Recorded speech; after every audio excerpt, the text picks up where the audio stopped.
This debate is structured so that it does not promote or advance any one candidate over another. This debate will last approximately 1 hour to 1.5 hours from open to close, including all introductions and closing statements. Candidates have been provided with the general subject topics to be debated, but not the questions. The moderator will present a question to a candidate.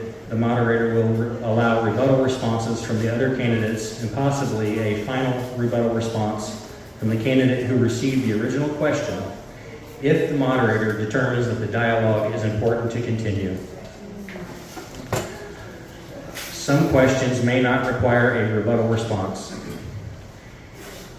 Each candidate will have 2 minutes to respond to each question, and rebuttal responses will be limited to 1 minute each. Each candidate will receive the same number of questions and rebuttal times. A display time card indicating 10 seconds remaining will be utilized, which is right here in the front. The moderator and debate team will enforce the time limits. Opening and closing statements are limited to 2 minutes each. Apparently we're waiting on some audio here. We're having some audio difficulties, so here. We'll give it just a minute here. Let's talk about Central Committee while we're waiting on. How about that? Last we know, we usually give you 45 minutes, but we gave you 5. So let's talk Central Committee tonight. Guys, the Central Committee is your elected representatives throughout the county. There are 11 precincts in Camden County, of which there's a man and a woman that is elected to represent you in that township. So if you don't know those folks, after the August primary election, our reorganization's August 13th, get to know those. We will file that with the county clerk, and so all of our information will be readily available at the county level. So it's a great way to get connected. If you have some questions, any ideas, call your local committee man or committee woman. I'm usually easy to find. I'm right in the middle of Camdenton. I won't tell you where I'm at. But anyway, I am pretty easy to find. So are we about ready to go? All right, enough of Central Committee. Here we go.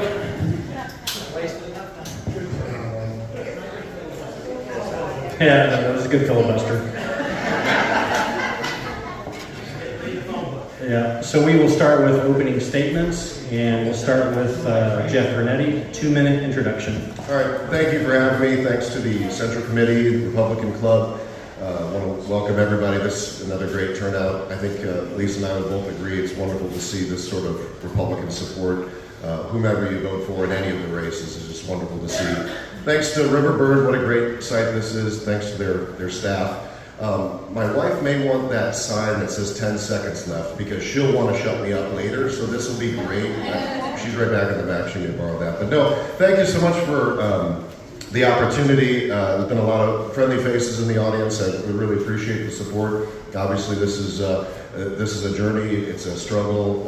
It's one of those things that's tough for anyone in any elected office to run and step forward. So it's going to be a fun opportunity. A little bit just about myself. I know you'll hear more, but I oversee Ballparks National on the west side of the lake. My wife and I have an Italian grocery store in the Camden Square. She's a teacher at School of the Osage, and we're proud to raise our family here, bring jobs to the area, boost the economy, maybe put some tax dollars in the hands of the commissioners that they can help do some things with. But it has been just a joy and a privilege to live here, and looking forward to hopefully representing this district in this area.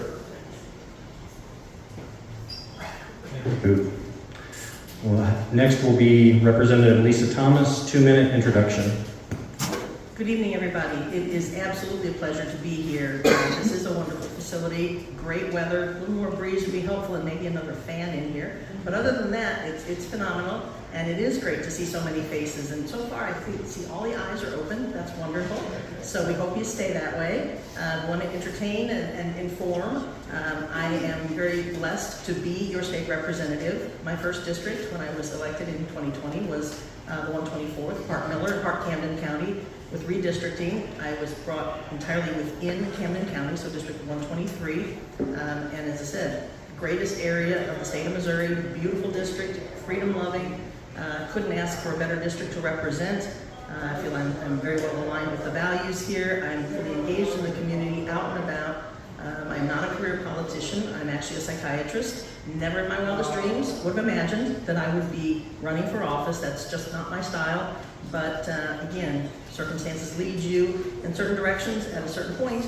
And I did run back in 2020 and have, as I said, this would be running for the second time for re-election.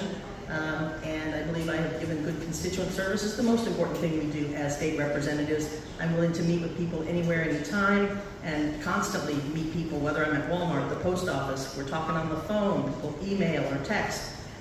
It's fabulous. I go to events. If you're not in touch with your constituents, again, I have, actually it's about 38,000 people in every district, so there's basically 37,999 bosses that I'm responsible to. And that's fabulous. I wouldn't have it any other way. It's the greatest part-time job that expands to fill all available space. That overtime is treasured. It's wonderful. So just the only thing, 10 seconds. Unfortunately, this is really not a debate. It's a public forum that the public doesn't get a chance to engage in. So I love questions and answers, and I'm guessing that there's people in the audience that would like to ask questions. Is there anybody in the audience that would like to ask questions? Where do I put my question? As a member of the class. This one's for Jeff. No, we're not taking questions. A representative of Ballpark National, accounts Dave, we're not doing that tonight. We're gonna follow.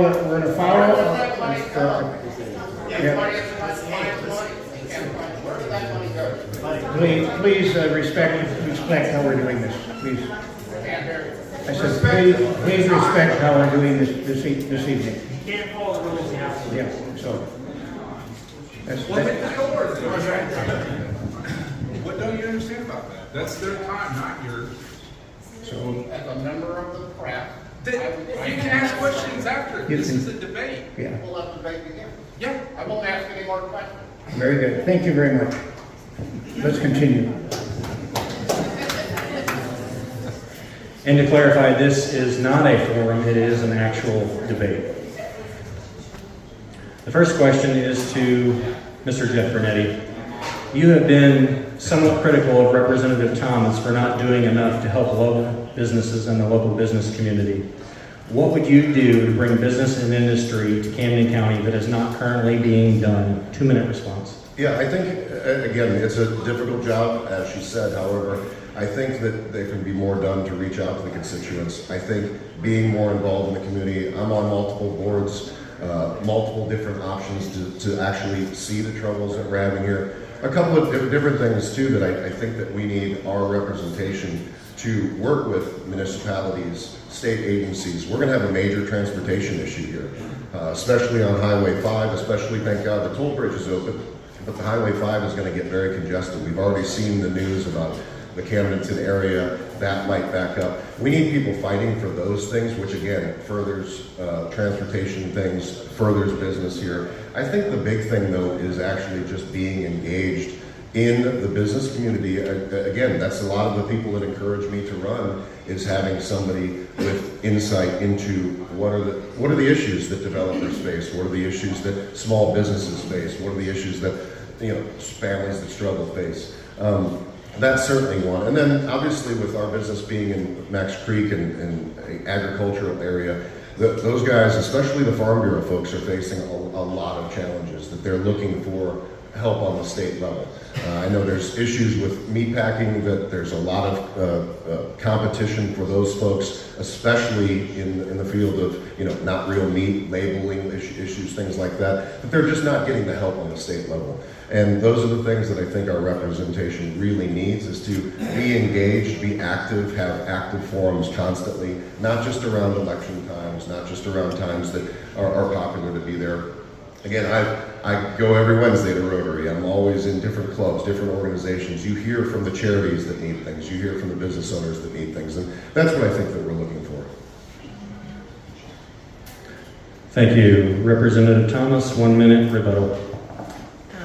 Before I respond to that, I would like to actually recite the question that the press individual over there has asked, and I would like an answer. I think the people in the audience would like an answer. And that question is, it is my understanding that you, Jeff Bernetti, as a representative of All Parts National, submitted a copy of a check made out to a turf company for over $357,000, and you were reimbursed from a federal grant. It is also my understanding that the money did not go to the turf company. Where did that money go? We gotta answer these things. The unfortunate situation is she's getting information from someone that has broken disclosure agreements I can't talk about. Our litigation's already in play, and this is the problem.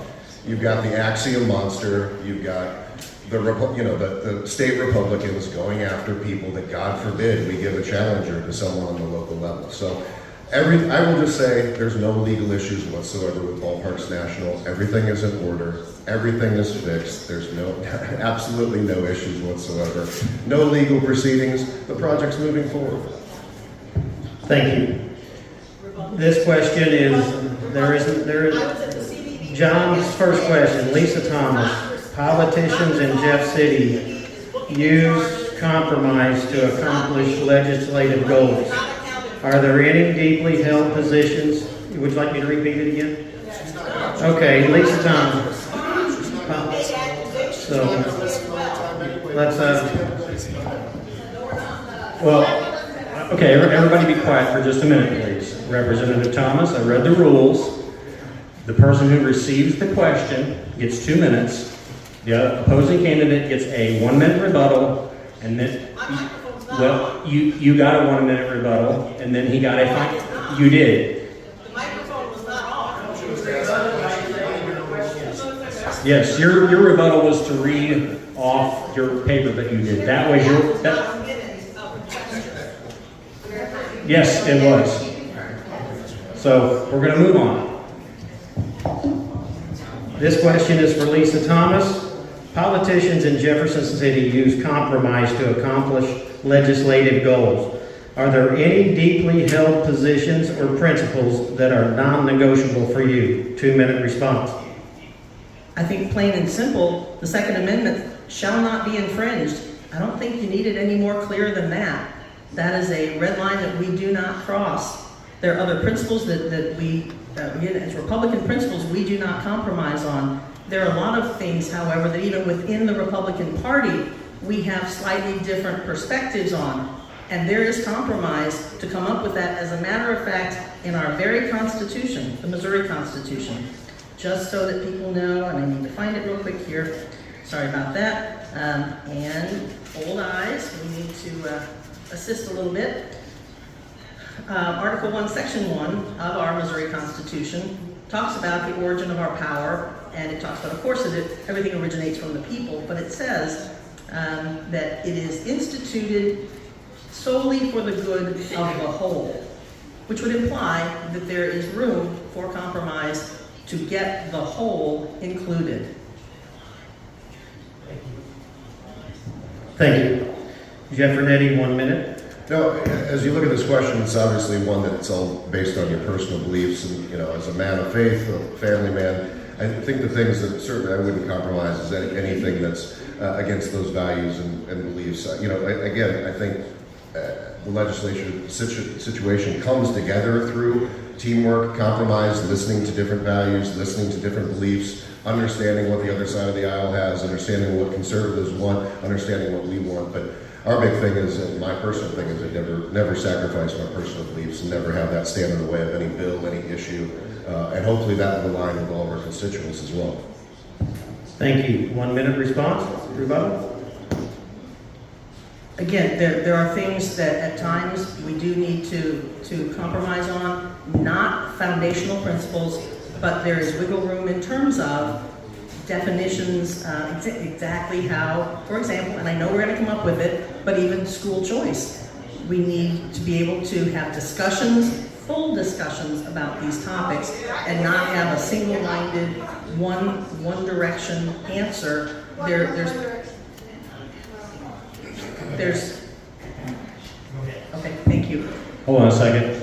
We had an interruption. Give her 15 seconds.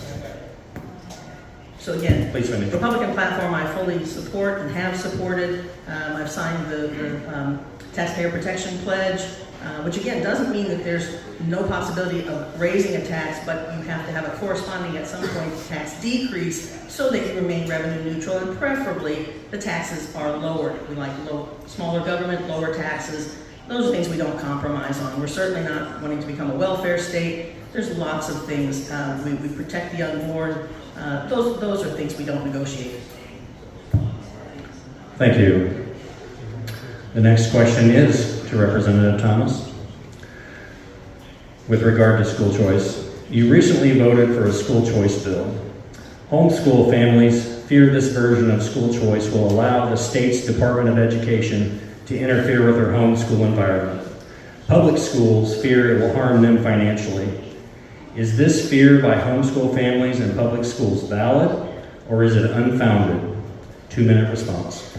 It's certainly not a perfect bill by any choice, and there hardly is ever a perfect bill. However, this is a bill that advances school choice, and I don't believe there's a parent in this room that thinks that any child who's in a failing school has nothing to do with our county. Thank goodness we are very, very fortunate. But there are children in Missouri that are in failing schools, and just by virtue of geography are currently stuck there. So the idea of having parental empowerment, allowing parents to make choices for where their children are best served, we want to advance that.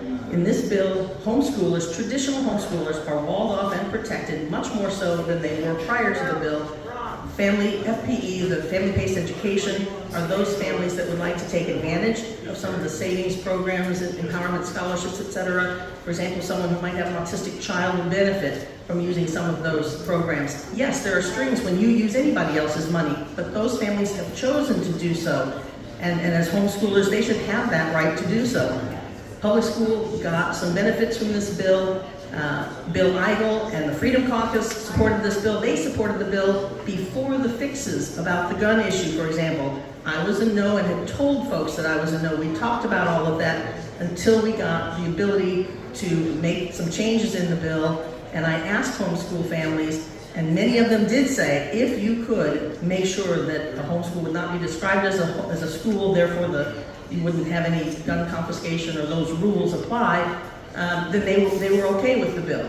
So again, I was able to vote yes. So they are, and I spoke with many people, emailed, texted, I can verify that, and so maybe those aren't the folks in the room tonight, but homeschoolers are more protected today than they were before, and down the road, of course, you always have to watch what could come out of any bill, but it is not in the bill. Homeschoolers are protected. The issue of the deputy juvenile officer or whatever coming from the school and going out to homeschools, that was taken out so that you don't have interruptions, you don't have that intrusion from the government. Thank you. Jeff Renetti, 1-minute rebuttal. My wife's a 24-year educator, so obviously this issue is important to us and our family. And obviously in this area, I've met with so many homeschool families that this was a critical one for them. Even outside that, though, I spent a lot of time in Climax Springs, and this bill really hurts small schools that are going to have a real issue coming up with a way to pay these teachers eventually. It's going to be a very difficult thing. My thing is, again, I'm for the right for families to choose the educational path. I want DESE to have a lot of power taken away from it. I want to change standardized testing and eliminate it as much as humanly possible, because as a parent of someone with a learning disability, those kids, and even further down the line, those with real mental challenges and disabilities, they are pushed aside because of things like that.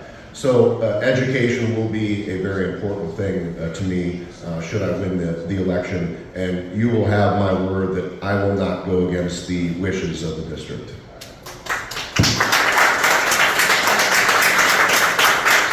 Thank you.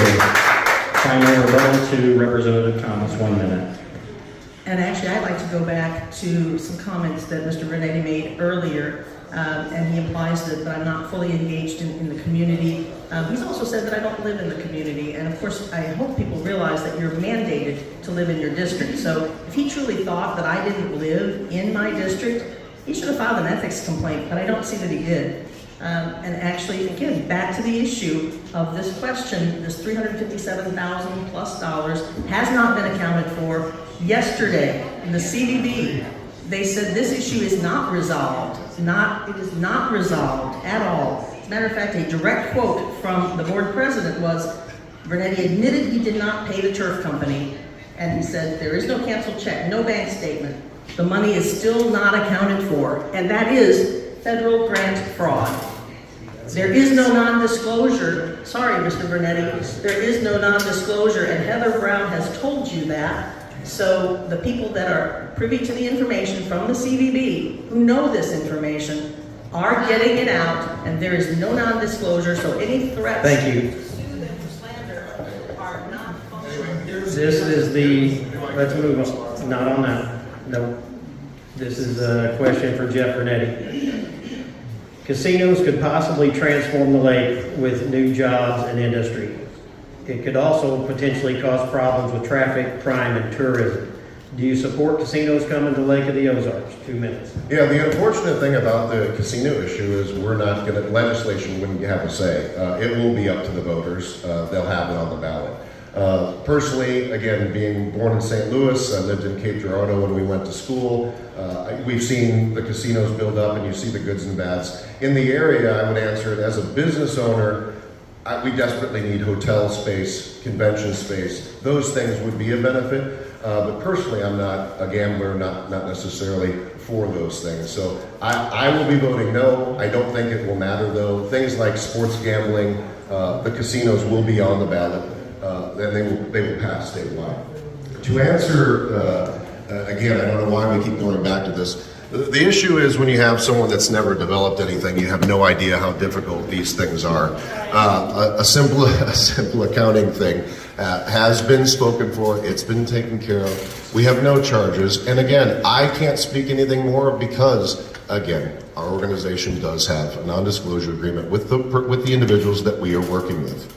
She got information of someone from the board that has been voted off, has been trying to defame me. And look, guys, if I lose the election, the next day, you'll see me at Ballparks National, at Bernetti's Italian Grocer. I'll be on boards. I'll be in committees. We're not going anywhere. This beat-down attack is not going to bother me. It's not going to scare me. My wife and I will go home happy tonight. So it's fine. She can try all she wants with all this stuff. It's a private matter between my company. This is about me running. I'm just an employee of Ballparks National who has a small ownership percentage. I have $1 million partners that are handling these issues. I'm just the day-to-day guy that worries about if the turf's clean and if my employees are paid. This is not my issue, but she'll spin it as what they'll do. It's her only thing to attack me on because we've brought millions to the community. Thank you.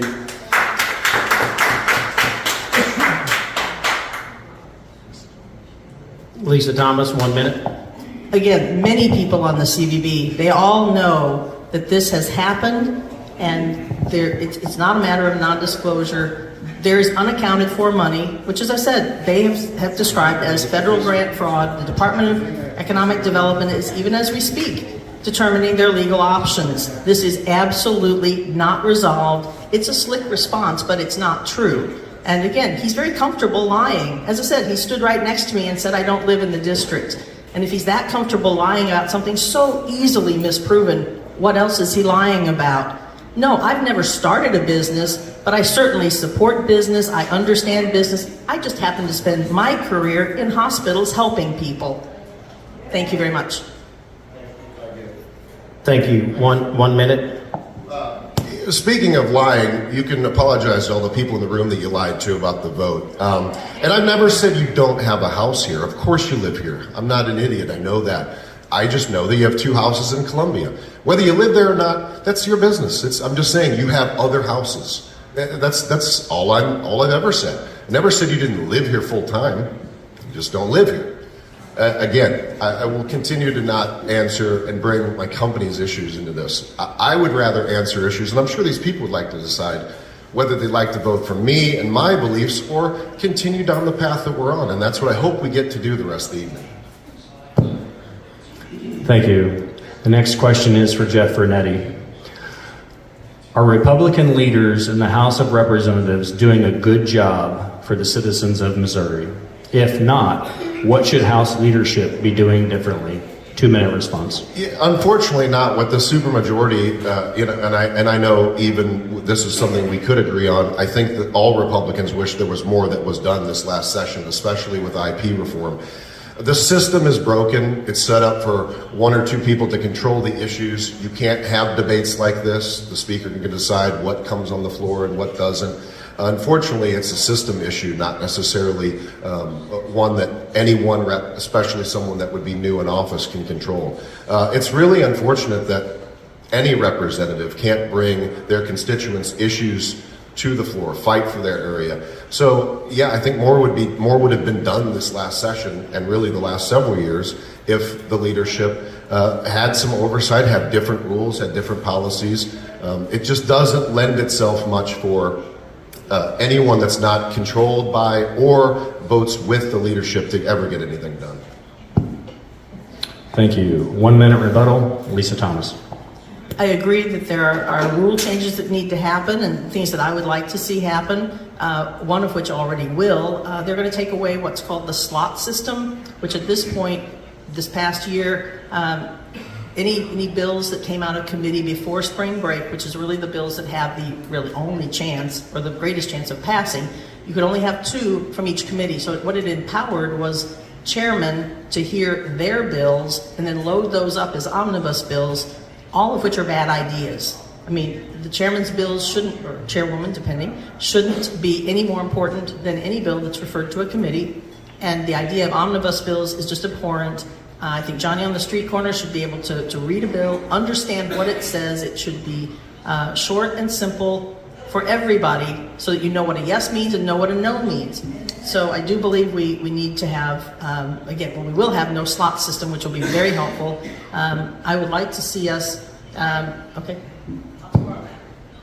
Thank you. Final rebuttal, Jeff Bernetti, 1 minute. And one other thing too, I just don't think that we've had the opportunity to thank the Central Committee in particular. I do believe, and I know that this is a general statement of a lot of conservative Republicans, that there are far too many rhinos in office, there's far too many liberal-leaning Republicans. So I appreciate the committee's opportunity to allow candidates to vet. I think that's been a wonderful opportunity. I was happy to do it. This is my first time running for any office. I had no issues and passed easily. It was a fine test. I like that they've implemented that sort of a system. I'd like to see that everyone has to do it. I know that we can't, but that's something that I'm very proud that I did. Thank you. This question is for Lisa Thomas. We have heard that John Patterson is being groomed to take over Speaker of the House. Do you support Mr. Patterson for Speaker? And should you and your colleagues make changes to the Speaker's authority? 2 minutes. Well, first and foremost, that's already a done deal. He was Speaker-elect, so he will become Speaker. So that's already in place. I know Dr. Patterson from the Medical Association. I've known him before he was in the legislature and before I was in the legislature. He is somebody who is a strong leader, and he is responsive to legislators' needs on both sides of the aisle. He is one who can actually, I think, lead our caucus and lead the House. So he is taking away the slot system because he realizes that's not a good system, so he's taking that away. We will have caucus this summer and make other changes, and of course then in the fall there'll be time to actually vote and change House rules. That's down the road somewhat, but he will be leading the charge on all of that. So yes, I support Dr. Patterson for our House Speaker. Thank you. 1 minute rebuttal. Yeah, as I've looked into this situation, obviously as just a member of the public, you try to look up voting records, and I would believe that the majority of the district that they looked up as voting records would see someone that doesn't typically vote with a lot of the things that this district believes. I know there were some issues, especially with legislation that had to do with medical practices dealing with transgenders that, again, he went against the vote that a lot of Republicans that I think most of us would believe in voted with. Things of that nature, I think, are troubling. Being, again, a citizen, I don't have an individual perception of the man. I've never met him. So I won't just sit up there and go solely on that. I just think that the voting record should be looked at. Thank you. 1 minute rebuttal. Yes, I'd like to talk about vetting. I didn't go through vetting this time. When I was a candidate the first time and was unknown as Mr. Vernetti, not having a track record in public office, I certainly went through vetting. Missouri Republican Assembly gave me their seal of approval. I had multiple endorsements. I've received the CPAC Conservative Achievement Award, and I'm vetted publicly daily. I have a 4-year voting record, so it was not necessary to go through an additional vetting procedure. As I said, I'm a known quantity at this point. Vetting is absolutely critical for people that are new on the scene and that the citizens don't have experience with. But I'm available, I answer questions, I'm out and about. People know what I stand for. I vote my district. I believe in the definition of representative. It's not my vote. It may be my finger that pushes the button, but it's the vote of my constituents. Again, I represent the district. I'm very proud to do so. Thank you. The next question is for Lisa Thomas.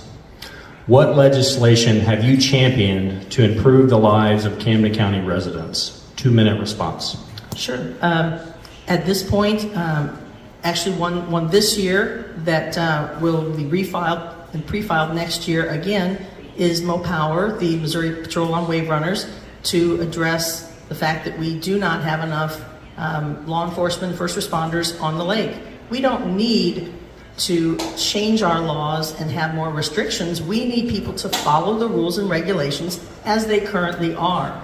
So as a supplement to what Water Patrol does, because you could double or triple Water Patrol out on the lake, considering the volume, the vast volume of the lake, that would not be enough for people to follow the no-wake buoys and to do all the things they're supposed to do. So MoPower is a task force for individuals to be on jet skis, both actual law enforcement, sheriff's department, folks, Coast Guard Auxiliary, and first responders from the fire district, to be able to be a presence on the lake. It will absolutely save lives, it will improve lake safety, and it is something that everybody that I've talked to, literally to a person, they get it, they understand it, they think it's necessary, and that includes the boots on the ground or feet in the water individuals that would be doing the job. As I said, it's something that will make sure that we have a safe lake. Anything that happens on the lake, a negative, ends up being international news. If you want to impact your economy, you have people think it's too dangerous to come here, whether that's local residents who say, I can't get out on the lake, Missourians, other people in the U.S., or people from around the world. We already are considered, if not the most dangerous recreational lake in the country. We're always in the top 10 of the list. We can't afford more in that direction. So again, we need to work on lake boating water safety. So that's one issue. Also to try to address drinking and boating, which is not a good idea, obviously. Marie's Law, which is signage, stay afloat, don't drink and boat. Church security bills, a number of other bills that are like Skelton's bill about land reclamation, to have local control, to avoid... Thank you. Thank you. Jeff Vernetti, 1 minute rebuttal. You know, I think my stance on the personal watercraft bill, I'll use its proper name, is widely known. I don't disagree that obviously the safety of the lake and the security of any visitor, resident, fisherman is important. I've just spent the time kind of focusing on what we can do that's not legislation based. I've met with all of the first responders, firehouses, the folks that have to send EMTs to their boats to then go to water to accidents. I met with Water Patrol, Water Safety Council, the Captains Association, Marine Dealers Association, and what we're working on as a member of the board of COMC is we're actually going to work on an educational campaign, pulling together all of the owners of any bar and restaurant, all of the marine dealers, all of the marketing opportunities to make this lake safer. You're going to see a big campaign this summer that we're involved with. It won't take legislation. It won't put people in harm's way on a personal watercraft. It will do it the smart way. Thank you. 1 minute rebuttal. Lisa Thomas. I'm on the Water Safety Council. I go to those meetings. I talk to marine dealers. I've been to the sheriff's departments and the various entities that work on the water, and to a group, they have said, well, Camden County Sheriff's Department came up with very creative solutions. They said, we wonder why we don't have a Marine division right now. We love this idea. They would like to use it for education. Education is the basis of all of this, but because you never need more than education to keep people safe. But basically, they said, well, let's put dizzy glasses on kids on the jet ski and show them what impaired riding of a jet ski is like, just like they do on roads, so people learn about driving and impairment. They said, we'll come up to the dock and do our bar checks. They can do all sorts of things from a jet ski. It's not a matter of being out on the main channel 8 hours and beating up their bodies. That's never the intention. They patrol in twos. They really like the idea. The Coast Guard Auxiliary is running that up their chain. Might end up wanting to use this as a national program. Thank you. The next question is for Jeff Vernetti. If elected, would you socialize with lobbyists outside of the legislative session? You know, I think there's a lot of work that is done with lobbyists that is done outside the office. As a person that's been involved with, sales my entire life, a lot of information is done at bars and restaurants. But see my wife back there, she wasn't hesitant about me working in Jeff City anyway. So the second the work day is done, I think I've got to come home or I'm going to be in trouble from that little lady. But so no, I'm not going up there to party. I was in a fraternity back in college, so those days are long past me. I'm there to do the job of the people in our district that will send me to Jeff City to do it. That is meeting with lobbyists, and those are important things. You've got to have an open door, even to those you disagree with. Maybe you can take a nugget of idea from that lobbyist, or from a bill that you maybe don't agree with most of it, but maybe there's a sliver in there that you can find a silver lining. So meetings are important. You've got to be accessible in the community and on the, in Jeff City. You have to be, without question. However, socializing, partying, the things that does unfortunately happen, that's not why I'm going there. Thank you. Lisa Thomas, 1 minute. Yes, I don't socialize with lobbyists outside of the Capitol. And since I do live at the lake, I drive back and forth. Yes, I have a house in Jeff City, and I have homes in Columbia. You know what? God bless America. You can own property anywhere you want, and that's fabulous. But I don't live in those homes. I live here at the lake, and so I'm driving back and forth each day during session. There's occasional times I stay in Jeff City. 95% of the representatives actually do either rent a place or do something and stay in Jeff City. But as I said, I drive back and forth, and lobbyists are a great source of information, but they're just a source of information. I don't have a long line of them at my door, but I'm willing to talk to them. And actually, the very best question you can ask a lobbyist, because you don't really necessarily care what they're advocating for. You already know that. You need to ask them, what's the counter argument, or what's the biggest concern against what you're advocating for? And a good lobbyist can give you that counterpoint. That's what you need to learn by talking to lobbyists, and they're useful. Thank you. Jeff, final rebuttal? No, I think we both said enough. I'm good. Thank you. The next question is for Lisa Thomas. Republican voters often tell me they feel like lobbyists and insiders have more influence over politicians than the voters who elected them. Why does this happen? And should there be any rules put in place to break free from these influences? Sadly, I think that is true, and I believe that came in with term limits. The ultimate term limit should be an election, but when you start saying that you have to run for election every 2 years, you can only be in office for a total of 8. For those that want to aspire to leadership, and I have no desire to be in leadership, they come in kind of with a trajectory. They know what their time limit is, and it pushes them to do certain things and to align with certain people, and term limits empower the non-elected people, whether it's the heads of departments, whether it's lobbyists, whether it's staff in the Capitol. They're there much longer on average than any of our representatives or senators, and they can either wait you out or they have all sorts of strategies they can utilize. And I think that's incredibly unsatisfactory. It thwarts your voice, and it shouldn't be. Unfortunately, that is the situation we have, and I would relish any opportunity to change that. Thank you. Jeff Vernetti, 1 minute. Yeah, this is one that we'll agree in part on for sure. The legislative assistants in there sometimes have more power than anybody in that entire building with their tenure and their ability to work lobbyists. The other thing that is too unfortunate is votes can be held over legislators' heads. So if you don't vote this way, the money doesn't flow the other way towards you, or maybe you won't get support in your bill. It is clearly back to the rules question from earlier. It's unfortunately a broken system in many regards, that so many outside influences pull the influence away from any legislator from the people that they're supposed to represent. Thank you. Final minute. Lisa Thomas. I would agree that it's a broken system.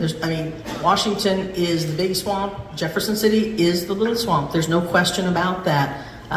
But just because that is the system, you don't have to participate in it. As I said, I don't fraternize with lobbyists outside of the Capitol. I don't have a line of lobbyists. I use them for the information that they can provide. And again, my legislative assistants are at least the intention is for them to get information from the constituents and convey information back. They are not to be lobbying for things themselves. They are not to be fraternizing with lobbyists. That certainly happens in some people's offices, but not in mine. Just more 10 seconds. Okay. So I would love to see our system be tightened up and again, bring it back to a more streamlined. Thank you. This question is for Jeff Vernetti. Are you committed to reading legislative bills from cover to cover, and will you vote no on bills that you have not had time to read? Yeah, absolutely. And I think that's, again, another thing that legislative folks are facing is a bill will start a simple thing that any of us could read, 7, 10, 12 pages, and then it will go into these omnibus bills dropped on their desk. They've got to respond and vote one way or another, whether they're influenced to or not. I just can't, in my right mind, find myself a way to vote for something that I don't have time to read. I read the rules for this debate before I showed up. I didn't think that it would be fair if I wasn't prepared until I found out how we were supposed to participate. I think that's just how I would act in that situation as well. It blows my mind the way that these bills are twisted and tagged onto, twisted in name, and then so many things thrown in the back that while you may like the original bill, there might be so many things that are against your moral beliefs, against the beliefs of your constituents, but then how do you not vote for the original thing? I would just have to vote no for that sake alone. Thank you. Lisa, 1 minute. And I would agree with that. I abhor the omnibus bills, and unfortunately, every year we call them Christmas trees because they hang so much on them, and it's ridiculous. It should be single subject. Unfortunately, people all say that, and then they immediately, like I said, go toward omnibus bills. But I do believe that there are more and more people that are looking at it and sticking to, or at least advocating, I should say, for single subject bills. And if you get enough people, you're going to shift the way things are done. So we're building that coalition to get back to single subject, simple bills as it should be. It's something that we need to focus on so that we know what's in the bills, constituents know what are in the bills. Sad part is you are going to get things dropped on your desk and a last minute, even amendments that are put on the floor. I abhor that. If it hasn't gone through committee and hasn't been vetted properly and you have to vote on it, again, you either quickly read it or you can vote no. Thank you. Jeff, 1 minute. No, I think that we said everything on the topic. Thank you.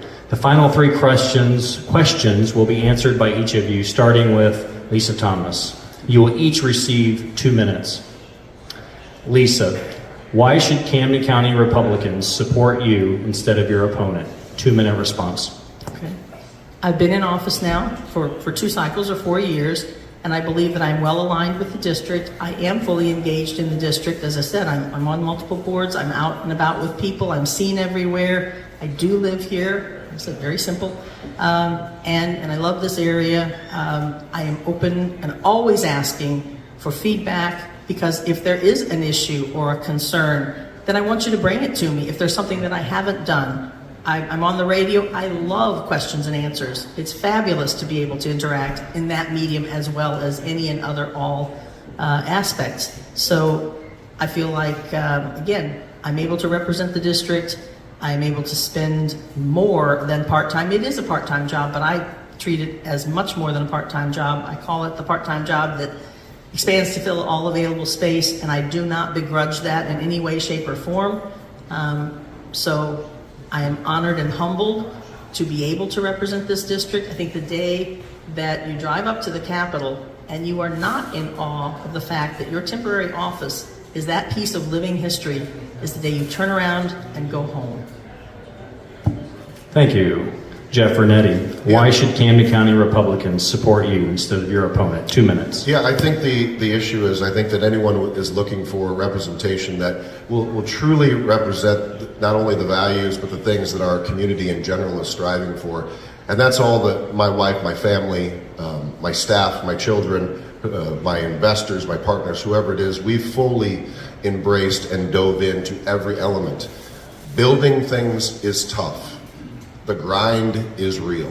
And I know for a fact, if elected, that grind will be there every single day. I've lived it, I built it, I fight through it. You fight through the noise and you make things happen. Everything that we have done, that we have announced to do, we have done successfully so far. We've built one of the biggest tourist attractions in the area with no tax dollars. We've built a family-based business right in the square that hopefully will be there for our children to enjoy. We've built those things that also is done in an environment where lending is very difficult. Partnerships are very difficult. Dealing with entities that don't want to provide assistance to business is difficult, and I've been through those things. So as you fight for the rights of the people that you represent, I'm ready for the fight. I'm ready for the battle. I'm ready to roll up my sleeves. And I have experience in a number of different levels, from my time on the radio to time in sales to the time from building things from the ground up. And I think that melting pot of experience is perfect for this area because I truly believe that's what this community is and needs to fight for it up in Jeff City for sure. Thank you. This question is for Jeff Vernetti. Republican voters would like to see limitations in the size and scope of the Department of Elementary and Secondary Education, also known as DESE. Will you sponsor legislation to limit DESE's size and scope? 2 minutes. Absolutely. You can put me on any bill that's currently in motion or help me craft any legislation in that regard. Again, I am pro-teacher, pro-education. That's where our family has, obviously made their living on my wife's side. But it is just turned completely out of control. Now they're pulling in oversight as much as they possibly can to homeschool families if they possibly can get their hands on any oversight to that. Again, I go back to the standardized testing though. What kids in public schools have to face now is way different than what we had to face and way different from people that were older than I faced. They are making it more and more difficult for kids to get a real education now. And also they're taking the power away from us, the parents, to give that education to their kids, to limit pornography or to limit screen time. Look, I get it, all of our kids and anyone younger than us, they're gonna be on their devices way more than we ever had paper to write on.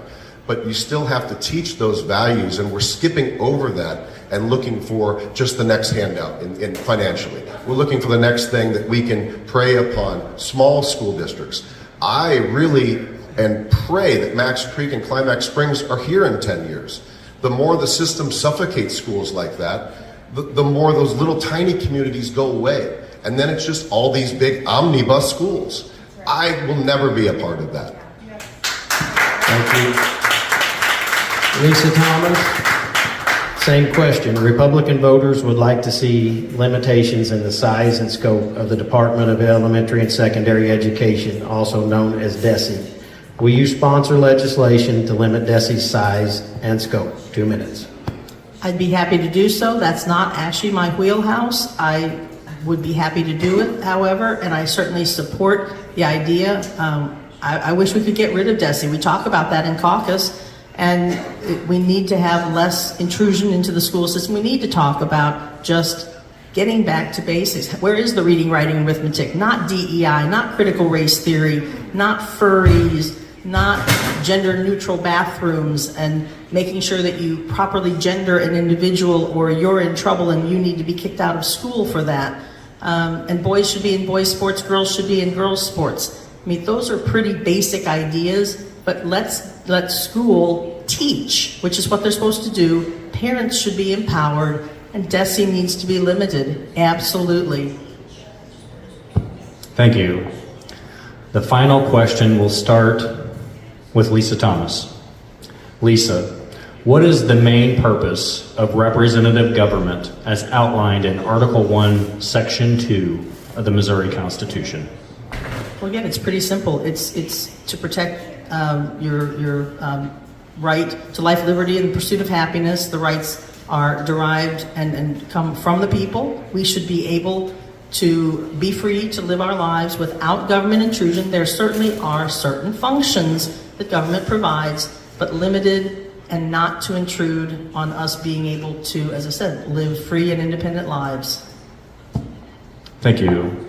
Same question, Jeff Vernetti. What is the main purpose of representative government as outlined in Article 1, Section 2 of the Missouri Constitution? Yeah, it's clearly there to promote our liberty, our general welfare, our way of life. But more importantly, I just think that we need less government interference. We need to take back our rights as citizens.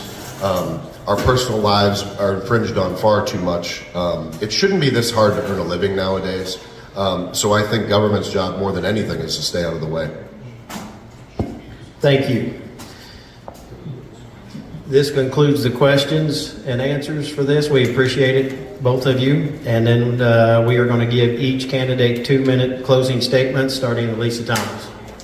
Again, I certainly appreciate the opportunity to be here tonight, the Central Committee and the Republican Club for preparing this for us. I'm glad that it's being recorded and broadcast so that it can go to a wider audience. I think that's something we can utilize.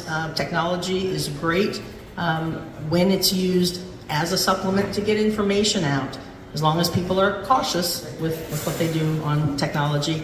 Again, I would be very humbled to continue to be your representative. I feel I've done a good job. I've represented this district with lots of time and energy. Love the people here. I'm very well aligned with them. I'm fully engaged here and would appreciate your support. Thank you very much. Thank you. Jeff Vernetti, 2 minutes. Yeah, thank you everyone for being here. Thanks to everyone who organized this wonderful event. Obviously, August 6th is right around the corner. Again, I know that most times politicians and anyone running for office likes to make promises. And the one promise I will give you is to go back to what I said earlier. The primary is the 6th. On the 7th, win or lose, you're going to see us in the community. You're going to see us at the ballpark. You'll see us at Calvary Church. You'll see us at Vernetti's Italian Grocer. We are not going anywhere, and that's why I hope that your vote and confidence in me would be one that you can trust, because this is something that was a difficult decision to put our hat into the ring and try to make our community even better than what I hope that we've done in our time here. I really, again, though, appreciate the opportunity. I look forward to continued discussions, but my commitment is to the district, to the place that we've raised our children. I really look forward to future opportunities to talk to all of you and hopefully have your support. Thank you. Les?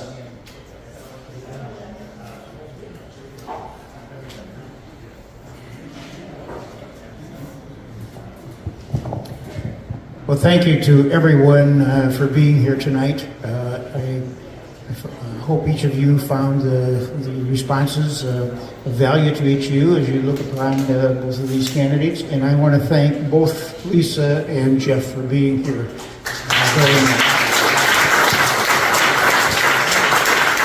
Thank you. Just in closing, just to talk about a few other things. John already talked about the Central Committee, but the Camden County Republican Club, last Saturday we opened our headquarters in Camdenton. It's on Route 54. They're right next to McDonald's. So we have a Republican Trump headquarters, and we have a lot of things there for you to take advantage of. There's signs and yard signs from all the candidates. We've got flags, we've got hats, we've got T-shirts, we've got all kinds of things. pens, whatever. So stop by and take a look at our Republican Club. We also are looking for a few additional people to help us take maybe a 2-hour stint, and you could help man that. The advantage of that is that not only you get to represent the club and we sell some things, but you get to talk to people and like-minded people. And as you can see about what the subjects that are in our face that we want to talk about, both here in Camden County, at the state level, and on a national level. And that's a real side benefit of that, and I found that to be very true for myself. So I encourage you to stop by the Republican Club there next to McDonald's. I want to comment about the fact that, we talk about voting, which is coming up, and it's very, very important. And as you can see by when we've had the debates from last week for the commissioners and the sheriff, and now tonight for the state rep, this is a very important time. And I've learned, and I hope you have learned it as well, that the primary election coming up in August is very vital to how we do things in this county and in this state. So I encourage you, make sure you take advantage of that and make sure you go vote. We also have in the back, if you want, we have a packet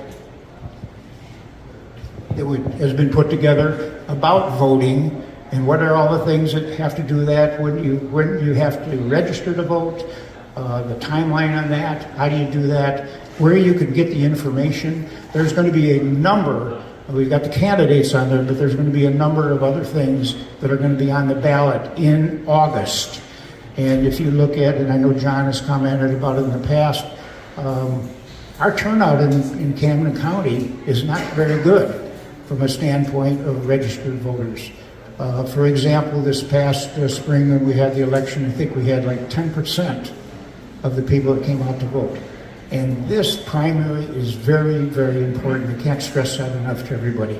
And there's going to be a lot of things on that ballot. So take advantage of making sure you go vote. And if you need one of those packets, pick one up on your way out tonight.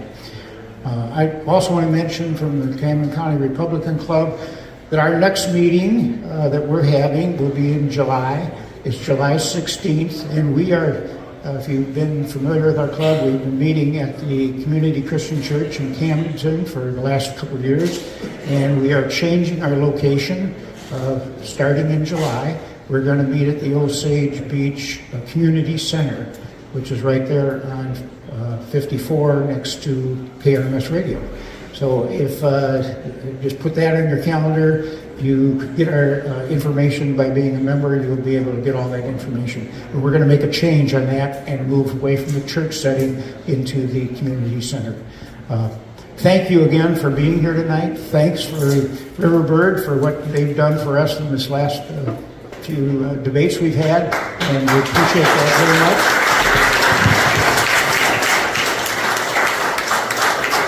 And I'm sure they wouldn't mind if you just happened to stroll through their bar area tonight and want another little something to drink on your way out. That would be good. But thank you again for coming. I appreciate, John would too, any kinds of feedback you can give us. We would greatly appreciate it. Thank you very much for coming. Drive safe tonight.